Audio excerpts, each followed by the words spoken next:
Eh, franchement, frérot, j'en ai marre. J'en ai marre. Il casse la tête.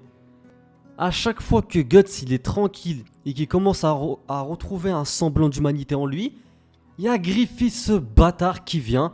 Là, je commence à insulter parce que ça me casse la tête. Il vient et il veut tout niquer à la fin. Je sais pas, il a quoi contre Guts. En fait, moi, je me dis quoi dans ma tête, c'est que comme Guts, à l'époque, il l'a laissé, que ça l'a beaucoup perturbé et qu'il a subi des tortures par sa faute. Parce qu'après Griffiths il est parti voir ouais, la fille du roi, il a fait ce qu'il a fait, vous savez. Et ensuite il s'est fait torturer, presque à mort, c'est encore pire que la mort. Finalement, je me dis qu'en fait, quel est le réel objectif de Griffiths? C'est quoi son objectif à ce bâtard? Faut que j'arrête d'insulter. C'est quoi son objectif? Parce que maintenant, depuis qu'il fait partie, ouais, voilà, des 5 dieux, bah, il a obtenu ce qu'il rêvait tant d'avoir depuis, ouais, depuis de nombreuses années, même depuis qu'il a commencé avec, voilà, la tribu des faucons. Son objectif c'était d'avoir un royaume. Il a réussi maintenant, il l'a. Il est même adulé par les gens. Donc pourquoi il revient voir Guts maintenant? En plus, Casca a retrouvé la mémoire. Après, je te cache pas, tu sais, Griffiths, il y en a beaucoup qui l'aiment pas. Moi, je l'aime, en fait, je l'aime bien parce que je l'aime pas. Tu sais, c'est les méchants que t'aimes détester en fait. Griffiths, il est ultra charismatique et tout, il y a pas de problème par rapport à ça. Mais je comprends pas parce que il parle plus en fait depuis qu'il s'est transformé. Il parle plus, on sait plus ce qu'il pense en fait. Après, je suis content en vrai de vrai qu'il soit pas arrivé maintenant. Mais t'as vu, moi je vous mens pas, cet arc là, je le kiffe pas de ouf. Franchement, je l'aime pas beaucoup. Tu sais, c'est l'arc féerique des fées. Franchement, je trouve que je m'ennuie un peu, c'était un peu somnolent. Ça avançait pas du tout. Et donc, le fait de voir. En plus, je savais parce que. C'est pas normal que Guts il soit heureux, tu sais, entre guillemets. Il commence à être content. Tu sais, il a un peu apaisé son cœur après tout ce qui s'était passé. Il a encore le sentiment de rage envers Griffiths, il veut toujours se venger. Mais, tu sais, quand même, tu vois.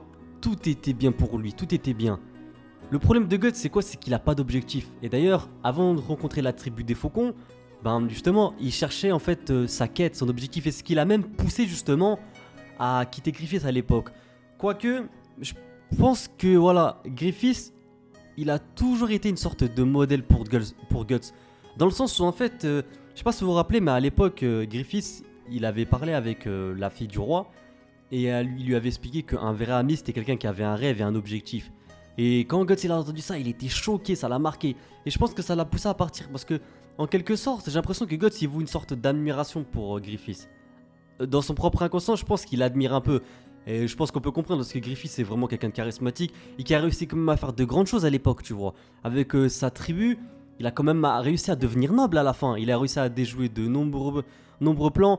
Mais en vrai de vrai, je te dis la vérité, même s'il est intelligent et tout, je pense pas qu'il aurait réussi à, voilà, à se marier avec la fille du roi. C'était mort, en vrai de vrai, je pense que c'était réellement mort.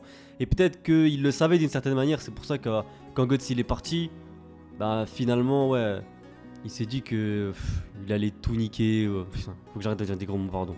Il allait tout détruire, c'est pour ça qu'après il a fait ce qu'il avait à faire avec la fille du roi. Mais vous avez vu ce bâtard, putain, faut que j'arrête d'insulter. Eh les gars, désolé, hein, franchement. C'est juste Griffiths qui me fout les nerfs en fait, il me fout les nerfs. Et j'ai envie de prendre une tondeuse, tu sais que sa chevelure, et de lui faire un dégradé 0,5 sur le côté, tu vois. Un vrai dégradé militaire, avec les deux traits de Benzema de... avec les deux traits de Benzema de... Non mais t'as vu, il a fait quoi? Il a récupéré Casca, et quand, parce que je dis pas, je pense pas que Guts il bat Griffiths, hein, même s'il a l'armure, tu vois. Je pense pas qu'il le bat, quoique on sait pas. Mais lui, il est tellement intelligent qu'il a récupéré Cascade. Donc, quand Guts il a foncé sur lui pour attaquer avec son épée, mais là, t'as le coup d'épée qu'il a mis. Et il l'aurait coupé en 47, tu vois. Là, c'était mort le coup d'épée qu'il lui a mis là. Là, je pense pas que Griffiths il pouvait résister. T'as vu la haine qu'il avait? J'avais jamais vu une haine comme ça depuis ce qui s'est passé lors de l'éclipse, tu vois. Et on sait pas ce qui va se passer encore. Mais regarde comment il est fourbe. Il pousse Guts, ça, tu vois, à ses limites extrêmes.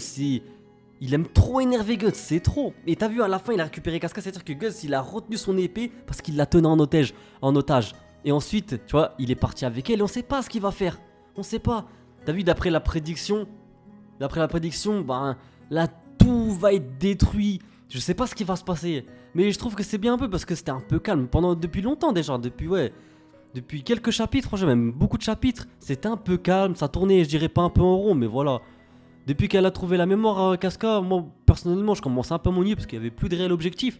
Et là, le fait de voir Griffiths, franchement, je trouve que ça rajoute un peu d'engouement à la série, sachant que là, c'est le meilleur pote, tu vois, de Miura, qui a fait justement cette suite là. Je trouve qu'il se démerde pas trop pour les dessins, je trouve que c'est vraiment quali, il y a une très très bonne qualité. Bon, voilà, il fera pas mieux que le sensei, tu vois. Il fera jamais mieux que son pote. Mais quand même, en plus, je suis content parce que on a enfin la vision en fait de son pote. Parce que pour ceux qui savent pas, je vous fais grosso modo très très rapidement. Je vous conseille d'aller suivre la chaîne de Paul. C'est quelqu'un qui a bien retranscrit l'histoire d'amitié entre Miura et la personne qui est actuellement en train de reprendre la série de son pote. En fait, tu vois, la relation Guts et Griffiths, bah en fait, elle a été recalquée en fait sur sa propre histoire à Miura. Et la personne qui est en train actuellement d'écrire le manga, c'est un peu comme lui, c'est comme si c'était Griffiths. Et donc le fait de le voir justement retranscrire les faits et gestes de Griffiths, bah je pense qu'il y a personne d'autre qui serait mieux que lui pour retranscrire justement les actes de ce personnage-là. En tout cas, je suis vraiment content parce que ça nous donne un autre point de vue et un point de vue justement qui est complémentaire à celle de Miura. Donc franchement, je trouve ça très intéressant. J'ai hâte de voir ce qui va se passer pour la suite. Et moi franchement, j'ai vraiment kiffé ce chapitre parce que là, ça m'a remis dans le bain. J'ai vraiment hâte de voir la suite. Sachant que là, il y aura une grande pause. On va revoir le prochain chapitre le 12 août. Mais je suis content parce que je pense que vous serez content. Je sais pas si vous le savez. Là, la publication elle va reprendre un rythme hebdomadaire, pas hebdomadaire, mais bimensuel. Donc c'est vraiment lourd. C'est vraiment lourd. En tout cas, voilà, cette review elle est terminée. J'espère sincèrement qu'elle t'aura plu. J'ai vraiment hâte de te présenter la prochaine review du prochain chapitre. Donc je pense qu'on se retrouve le 12 août. Moi, comme d'habitude, je compte vraiment sur toi pour t'abonner. C'est vraiment important. À activer la cloche de notification pour ne rien louper des prochaines sorties. À me suivre sur tous les réseaux sociaux. Et moi, comme d'habitude, je te dis à très bientôt pour de prochaines vidéos. Jana!